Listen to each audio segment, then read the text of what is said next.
Guys, I forgot to film an intro, so this is the quick intro to this video. I am reading The Handmaid's Tale by Margaret Atwood. This book was written in 1985. I've got some notes down here, and it's been banned in Portugal and Spain and is on the list of the 380 books roughly in America that the president is currently trying to ban in 2025. So, also been banned and removed from school libraries in America, and it's altogether a book that is very controversial and has very strong themes in it. I personally don't see the point in banning a book like this. It's a book in which it kind of shows a world, like a dystopian world that could happen potentially. It's kind of like, in my opinion, like a warning of like, don't let the world get this way kind of thing. Written in 1985, very current with things happening in the world right now. I just hope you guys enjoyed this video. I also give my strong opinions at the end of the video, which I'm about to film now. So I hope you enjoy, and if you're going to read this book, I'd say watch the video first to get an idea of the type of things in this book if you're not wanting to go in blind to this book.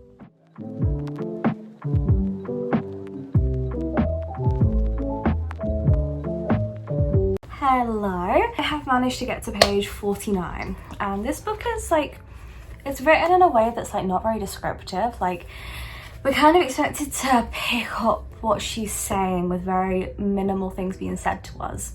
So for instance, there was this big long thing that was happening, and we had 2 pages of like description, and it was like all this paragraph and all this bit, and then only here did we actually get told what was happening.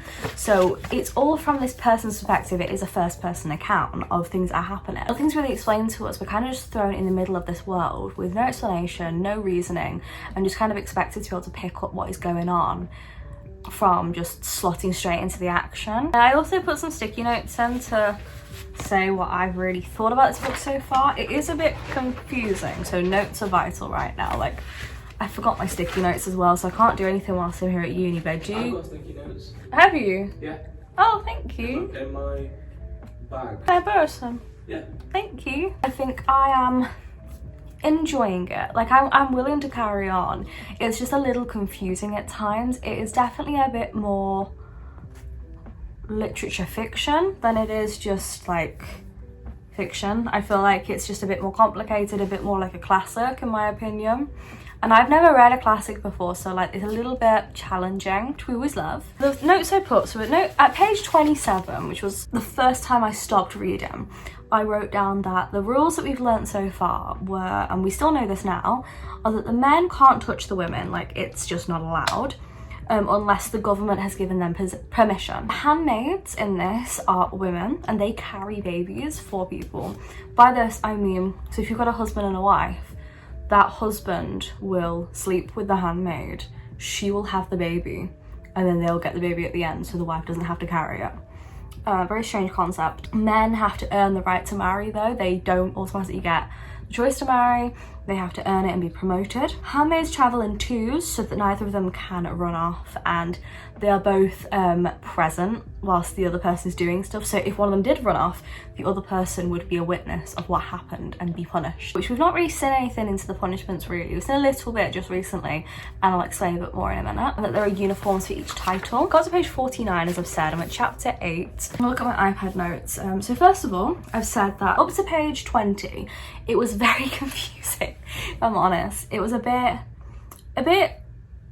confusing. Wasn't much descriptions going on. It was kind of just like statements like, it's hard living here, and since the world changed, you just have to accept it. And it's like, accept what? Like, what are we accepting? We've not been explained anything.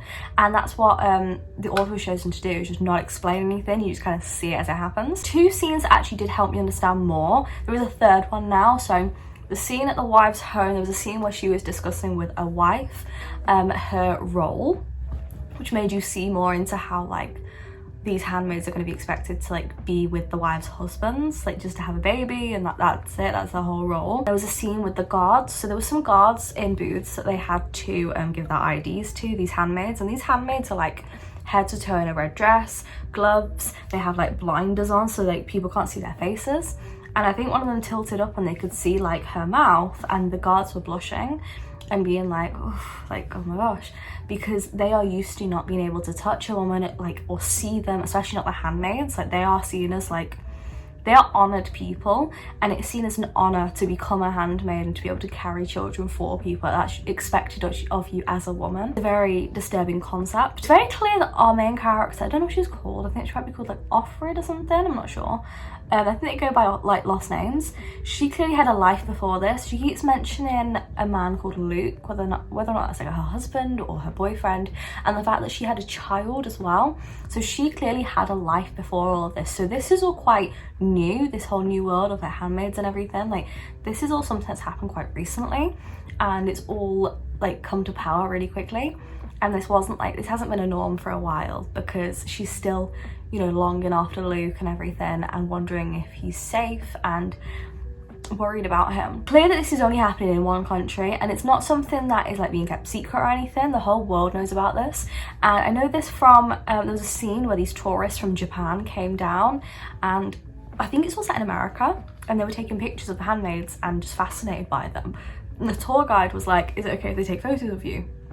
Because they're just completely baffled by the idea that there are these handmaids there, and like asking them, are you happy? Do you feel happy doing this? Is this something you want to do? There's this mention of like a wall, and this is where we got to see like the first punishment really. And it was a wall in which some people had been killed in a brutal way. And it was all because of their profession and their beliefs on women deciding they don't want to have children, and like birth control methods. That's what I've got from it, and it's not outright said, but that's like, you've kind of got to decipher things that are being said in this book. So that's what I got from that. It's very clear that they've got these like traditional ways and traditional mindsets in this world. We also saw like a tiny flashback scene of our main character's life before everything, when she was with her mum, and there was like a big book burning scene, and they were burning like magazines with women who were like half naked or in very skimpy outfits. There are a few things in here that do replicate horrific events in history that have happened, and it's so strange to see that like this was written in the 90s, I'm pretty sure, and I mean, it didn't say any of it when this book was written. I don't know, it says on it Vintage London, but I don't know, is there any dates?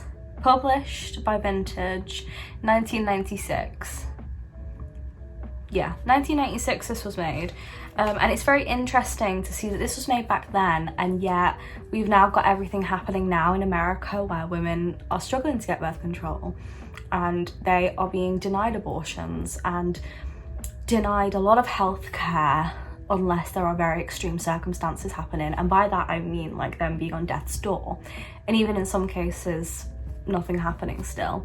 I just find it's very harrowing to read this book and think, oh my god, this is insane, and then you actually sit back and you think it's not that insane, because this is happening. Like, aspects of this is happening in other countries, and it's insane to think about, because obviously like this is meant to be a dystopian novel of like a far-fetched idea of what could happen, and the fact that we're actually at a point where like abortions are denied for women, women's lives are being controlled on whether or not they can choose to have a baby or not. Harrowing to see how similar it is.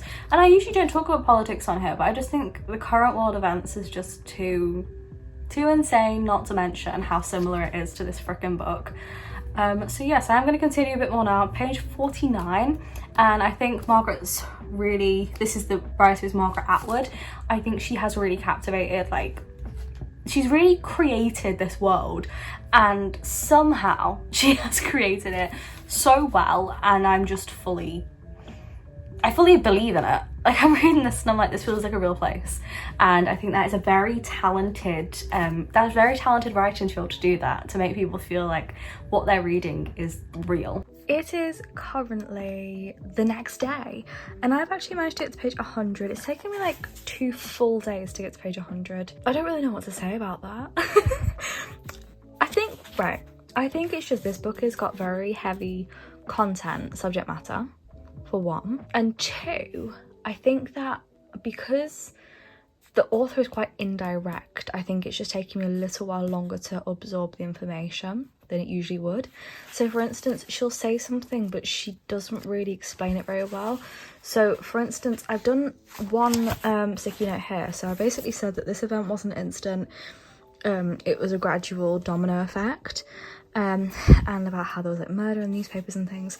By this, I'm on about, she's explaining how this whole handmade world where women are used for their bodies, it didn't just happen overnight, it was a gradual thing, and that's like so scary. It's so real, like that could happen so easily in the real world. So I just wanted to mention that, because that was a moment that I was like, oh my god, this is written in such a way that it could be real. And because of that, I'm trying to take my time, because it can be a bit daunting, a bit overwhelming. It's not like it's just a book and it's like historical fiction or something. I can deal with that. It's the fact that this is talking about things that could potentially happen in the world, and it's quite a lot to absorb and take in. So tomorrow I'm aiming for page 150 if I can, if possible, but 150 is my goal. And it's also just like absorbing the information and really getting my head around the timeline, because she does a lot of time jumping back and forth. So I will give you my overall opinions when I finish the book, of course, but I just like to give you little updates as we go along.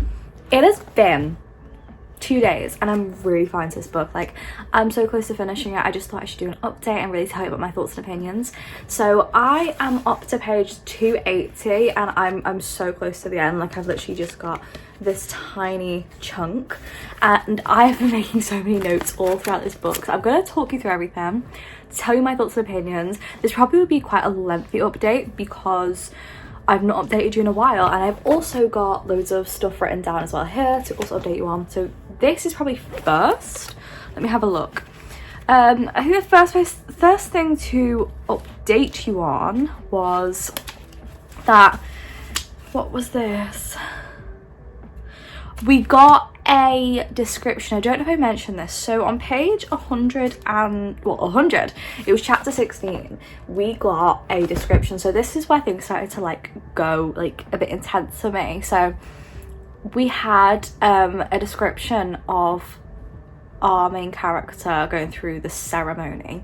Now the ceremony is explained in great detail in this section, and it was quite unsettling to read, and that's what I've put. I basically said the paragraph under this post-it note is unsettling and uncomfortable to read, and we're reading about the way in which these ceremonies go about. So we hear about how, obviously I've told you and you know already from the blurb that the handmaids are the people who have the babies. So we get basically explained to us these main characters do the stuff that makes the baby. God, how do you say it on YouTube without getting like your videos taken down?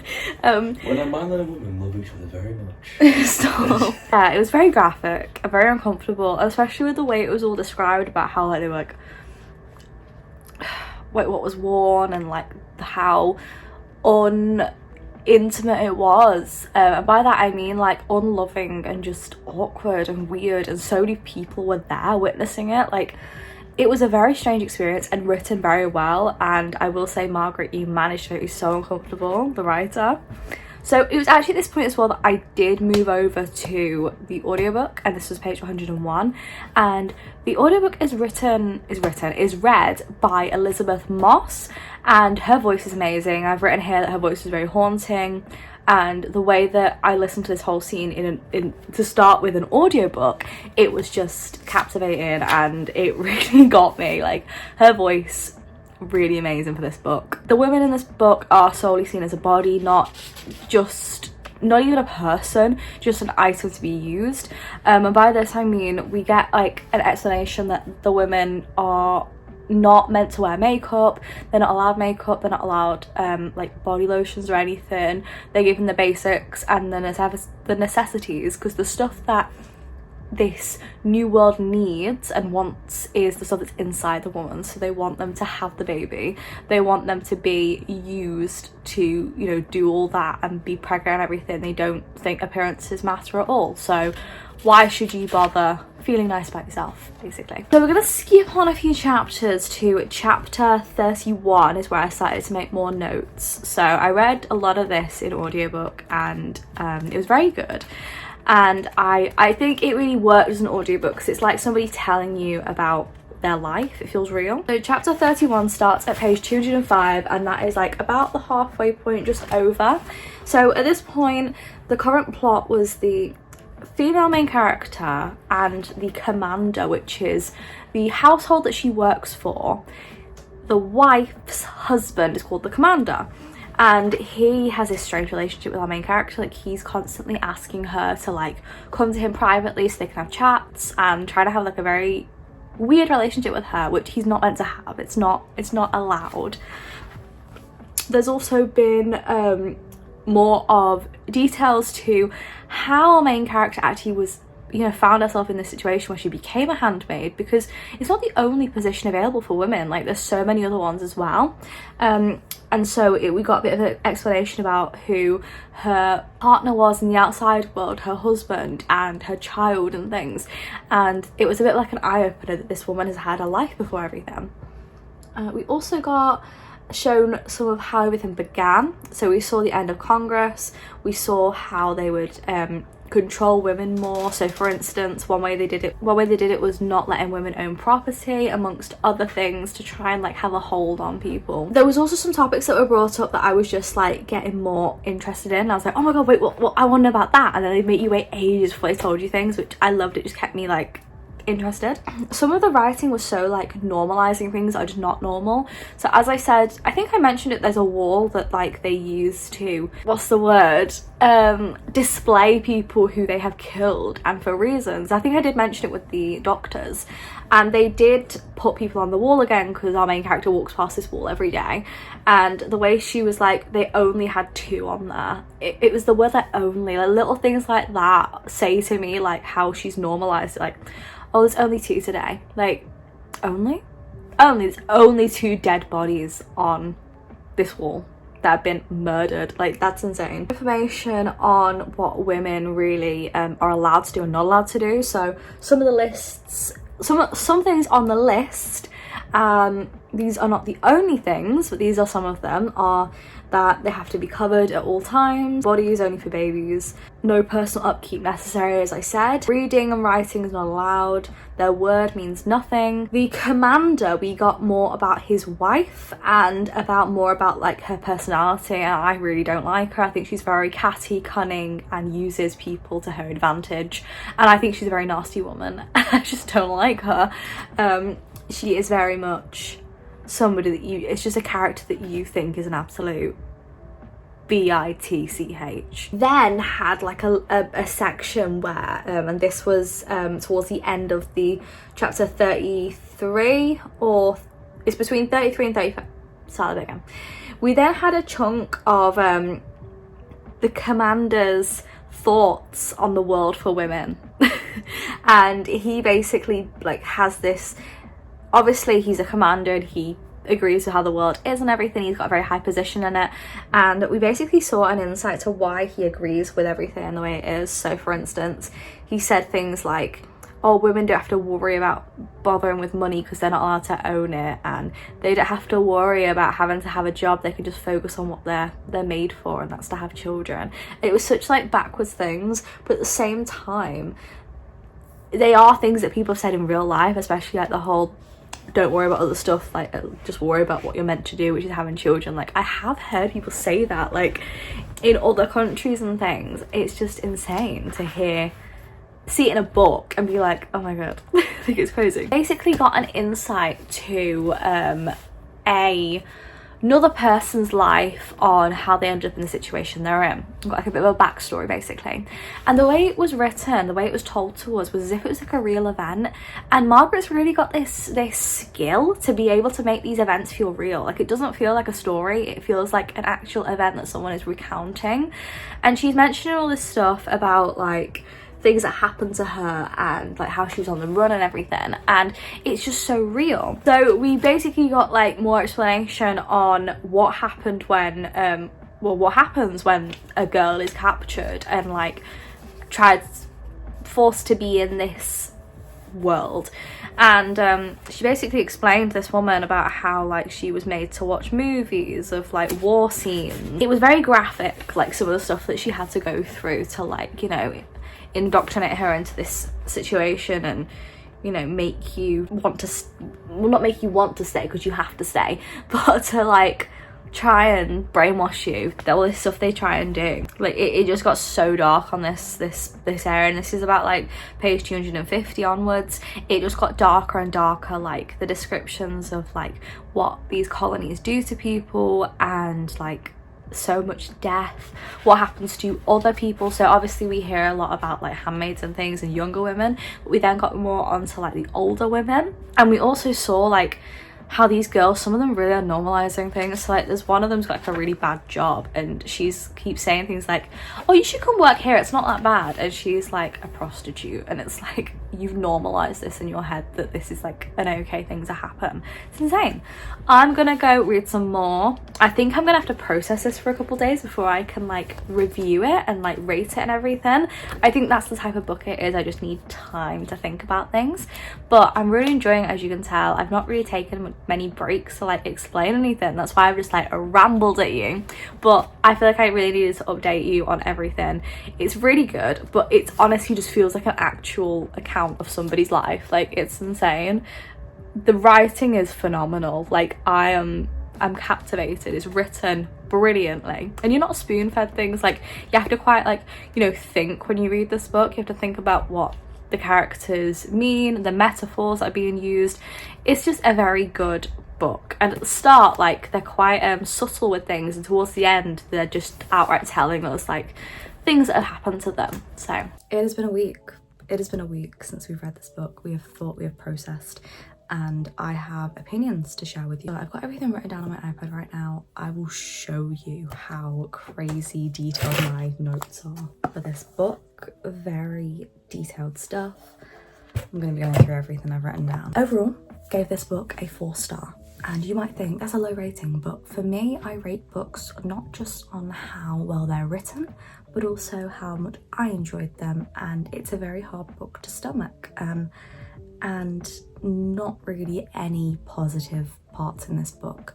So that is why it's got a 4 for me. Really did enjoy it though, it's written amazingly. I have our main character called Offred, and Offred is a handmaid, and she is expected to have children for this family that she in a way works for. So much that happens within Offred and people in this family and people in this like household, because it's not just family members, there's also like the kitchen staff, there is the cook, the handyman, and yeah, just a lot more than just the household of being like the family, which is the husband and the wife. It's a very open-ended end to this book as well. My first thought is about the first 3 chapters, and I thought that we were really thrown into the story. We're not really given an intro or a opening of this is how the world has been since, you know, if we're just kind of thrown into it and expected to pick it up, and kind of told like, today I went to the shops, I had to use like I had to get what I was told to get, and it's like, who told you to get this? Like little things like that you have to kind of pick up along the way. And I'd say probably by like the 50-page mark is where I started to understand things. So it's like a little bit of like a perseverance book. Like you gotta persevere with it and just really try and get into it. We then got a lot of flashbacks in this book, and this is just like throughout the book. So we got flashbacks of a friend called Moira. We got flashbacks of our previous life with like our husband and children. We got flashbacks on a school for the handmaids that our character had to join. The start of this world and the domino effect that happened, and also what normal life used to be like for our main character. There are a lot of themes in this book, and some of this stuff will be like trigger warnings, so I'm going to explain them now. There is women's purpose, so a lot of talk about how like a woman's only good for one thing, punishments, physical punishment, control, earning women as if like they're a prize to be earned by men, There are spies, there's torture, there is also essay, a lot of uncomfortable scenes, and it's a very weird hierarchy of people in this world. And it's also a place in which the government has ultimate say on everything. So the most uncomfortable bits that I found in this book, there was a wall in this book in which criminals that had been killed would be displayed for everyone to see, and it was very uncomfortable because we didn't see this wall just one time. We saw it several times in this book, and every time we saw it, it got more normal, like more normalized. So the first time she tried to explain what it was, in a way, at the end of like this big metaphorical paragraph. Second time it was like, oh, there's only 2 people on it today, and like it was very like just like off the cuff, like normalized, like, oh, there's only 2 people today. Like that was crazy to me. Like execution scene that we had, which was very strange and very surreal. Like it was happening and it was just like, oh my god, is this really happening right now? Ceremony, in which I'm not going to explain too much about that, but this scene is a sexual scene and it is uncomfortable to say the least. Over a few pages, and nothing is explicit, but it's very uncomfortable. It gives you that icky, like disgusted feeling, like that, ugh, can't believe what I'm reading right now. A private like strip club slash burlesque club slash, like, it was more like a prostitution club, which was very strange to see. Very interesting place. Like the girls are very much like as if they were happy to be there in a way. Like some of them, they had no choice, but some of them were like, this is the best case scenario that we're gonna ever get, and it was just very, very strange. Women only being used as a baby carrier was an incredibly uncomfortable theme throughout the entire book. It was something that was obviously repeatedly gone back to throughout the book, and it was just so strange to just see that these women were only seen as good for one thing. And also with that, it was that women didn't need to have personal products. That's what it was.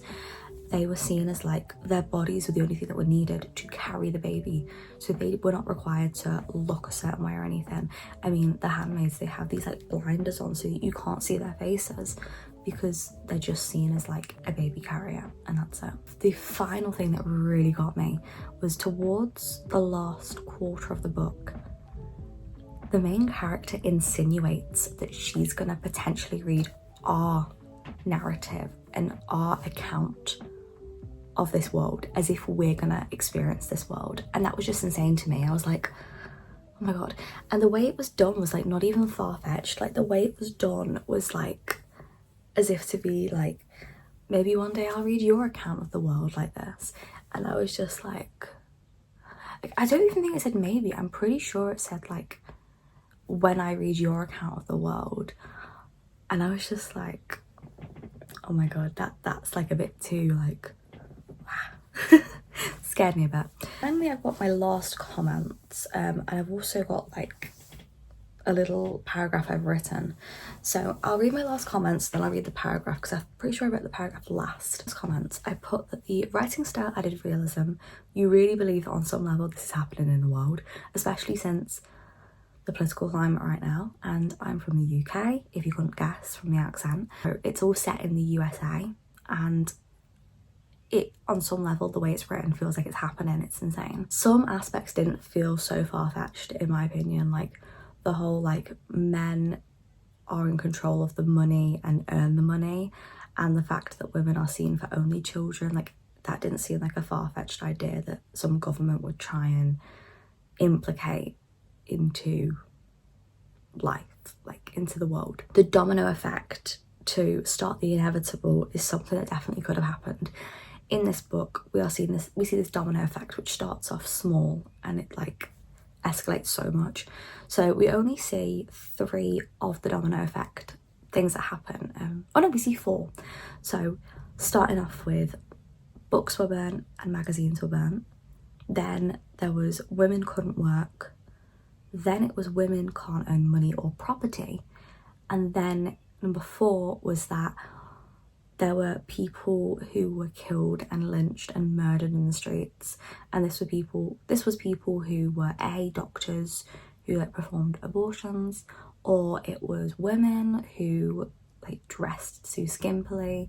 they were all like targeted crimes, but yet the paper didn't, the newspapers and the news didn't really show how much of a bad thing it was, as in like show how much of a thing it was linked to this whole like handmade movement, and nobody could stop it in time. Like they overthrew Congress and everything. But it was very well written in the way that we saw this whole world happen, and it was shown to us in a way that this really could happen anywhere. Final thing I've said is a bit more political. If you want to log out now, I completely understand, but I'm never going to be shy about my political values, especially with this stuff. So I've put that the political state of the world right now is very much against women and against us making decisions on our own bodies, and that's why this book hit 10 times harder. It's a book about women having no control over their bodies, no say, and I mean, that doesn't sound too far-fetched. This idea of becoming a traditional world is very similar to America's politics right now, and this book was written in 1985. 1985, this book was written on a dystopian America. That's what it was written on like how the world could end up, but probably wouldn't, kind of thing. Like it was a very far-fetched idea. And I mean, now look at 2024 USA, it's, you know, getting crazy. Because getting banned in 2025, there was like 380 books that are getting banned, and this is one of them. It's crazy. The world is insane. Very eye-opening book, would highly recommend. Very dark themes, as I said. I did tell you the themes, so if you think you could stomach that, then go for it. Nothing is like too detailed. I wouldn't say, you know, it's horrific. I've read worse. Very good book, and I would highly recommend, especially with everything happening in the world right now. It's just kind of like an eye-opening book from somebody who, like, in 85 wrote something that actually ended up kind of like having aspects that are similar today. I will see you guys next time with another video. I think I'm uploading tomorrow, yeah, because this video went up a couple of days late. I'm really sorry about that, but I will see you guys tomorrow with another video, and hope you guys are having a nice Christmas season. Bye.